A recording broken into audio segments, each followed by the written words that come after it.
Good morning friends. मैं राकेश हांडा, जो कि डीडीसीए का लाइफ मेंबर भी हूं, पंजाब क्रिकेट एसोसिएशन का लाइफ मेंबर भी हूं और इंडियन क्रिकेटर एसोसिएशन का लाइफ मेंबर भी हूं। तो कल मैंने एक जिक्र किया था कि मैंने आज जो लाइफ मेंबर्स हैं पंजाब क्रिकेट एसोसिएशन के 2024 में जो बने थे उनके बारे में बताऊंगा। तो सबसे पहले तो मैं ये बताऊंगा कि जो लाइफ मेंबर बनाने के लिए जो कमेटी बनी थी वो कमेटी 3 लोगों की थी। 2 तो मेल थे, 1 फीमेल थी उसमें। तो कमेटी को बोला गया कि आप पहले तो जो आपने बनाने अपने अपने घर वाले मेंबर बना लो। तो कमेटी ने बहुत अच्छा काम किया। कमेटी ने सबसे पहले अपने घर वाले, अपने भाई, अपनी बहनें, अपने हस्बैंड, अपने रिश्तेदार मेंबर बना लिए। तो ये कमेटी तो एक रिकॉर्ड में है कि ये कमेटी थी और कमेटी ने ये बना लिया, बहुत अच्छा सिस्टम कर लिया। पहले तो अपने घर वाले बना लिए, उसके बाद जो भी उनको ऑफिशियल्स ने बोला, जो प्रेसिडेंट के रिश्तेदार थे, प्रेसिडेंट ने बोला ये मेरे रिश्तेदार है, ये मेरा बेटा है, ये मेरी बहू है, ये मेरे चाचा है, ये मेरे मामा है, ये इनके बच्चे हैं।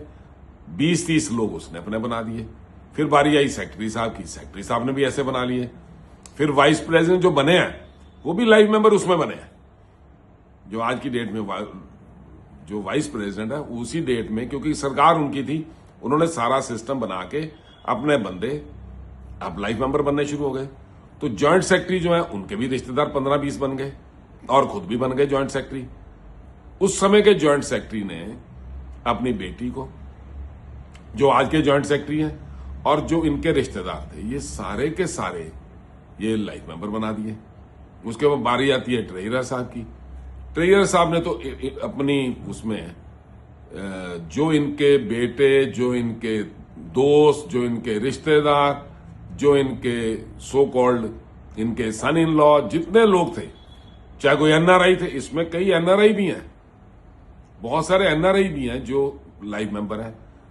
उसके बाद इन्होंने कुछ लोग और बनाए जो कि अभी तक हमें समझ नहीं आ रही कहां से आए हैं लोग, वो हमें समझ से बाहर है जो हमने लाइफ मेंबर देखे। एक लाइफ मेंबर उसमें ये भी बने, कुछ 6-7 क्रिकेटर भी बनाए गए, इन्होंने गलती से बना दिए वो। उसमें एक क्रिकेटर जिसके ऊपर भी प्रॉब्लम है, जो कोई गवर्नमेंट ऑफिस से कुछ ना कुछ उसकी प्रॉब्लम है, उसको भी लाइफ मेंबर बनाया। ड्यू डिलीजेंस तो बहुत अच्छी करी इन्होंने। जो ड्यू डिलीजेंस करी, जो लाइफ मेंबर बनाए, वो इसलिए बनाए गए क्योंकि इंटरनेशनल क्रिकेटर जो कि चीफ एडवाइजर थे, वो चाहते थे हम कैप्चर करें।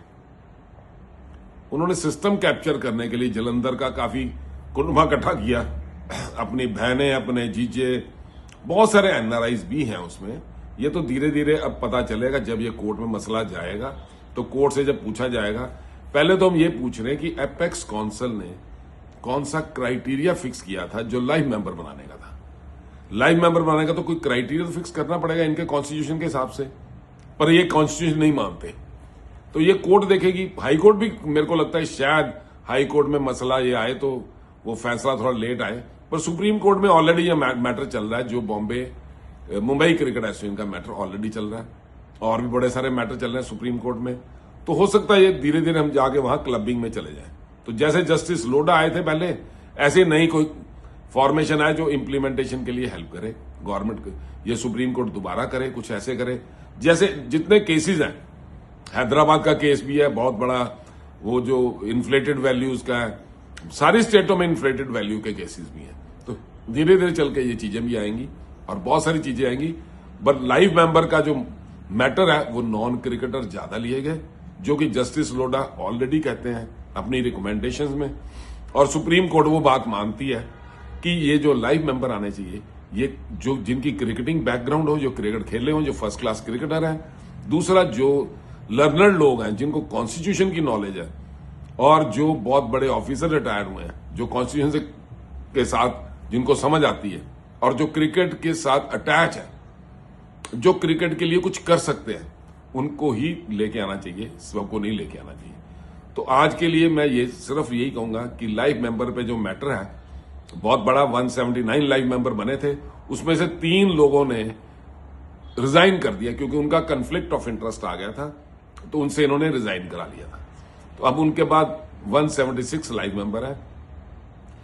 जबकि इंटरनेशनल क्रिकेटर ने 2022 में जो 150 मेंबर बना था, उनके ऊपर तो स्टे लगवाया हुआ है, तो अपने मेंबर 176 बनवाए हैं, जिसमें बहुत सारे लोग हैं जो बीसीसीआई के उसमें हैं, जो बीसीसीआई कहती है कि इनसे दूर रहो। उनके मैं नाम तो नहीं लूंगा, पर वो लिस्ट में है और रिकॉर्ड बेस्ड है। ये सारी चीजें रिकॉर्ड बेस्ड है। मैं कोई चीज रिकॉर्ड बेस्ड नहीं करता, रिकॉर्ड बेस्ड जो नहीं है नहीं करता। दूसरी बात यह है कि बहुत सारे लोग कह रहे हैं इसका कुछ असर नहीं होना। मैं आपको पहले ही बता दूं, असर होना होता तो पहले हो जाता। ये सारे के सारे जो बंदे हैं ये बहुत बेशरम, बहुत डीठ लोग हैं, जिन पे दफा 302 लगी हुई है। अगर उनको मैंने कुछ समझाना थोड़ी है, वो तो इस चीज से बहुत वाकिफ है, जिन्होंने 139 करोड़ के फ्रॉड कर रखे हैं। दूसरी बात, जो कैबिनेट रैंक के मिनिस्टर वो भी ऐसे ही हैं, वो भी चापलूसी करके आ गए मिनिस्ट्री में, मिनिस्टर तो बन जाते हैं, पर वो उनका करैक्टर भी तो दिख रहा है कि पंजाब क्रिकेट एसोसिएशन में उनकी क्या रोल है, क्या करने आए हैं, क्या उनकी क्रिकेटिंग बैकग्राउंड है, उनका रोल क्या था, वो क्यों आए थे क्रिकेट में। जबकि सुप्रीम कोर्ट कहता है कि आपको क्रिकेट में आने की कोई जरूरत नहीं, आप अपने काम करो, आप प्रोफेशन में तो अपने काम करो, आपको क्या करना है इसमें आगे। तो आज के लिए थैंक यू वेरी मच।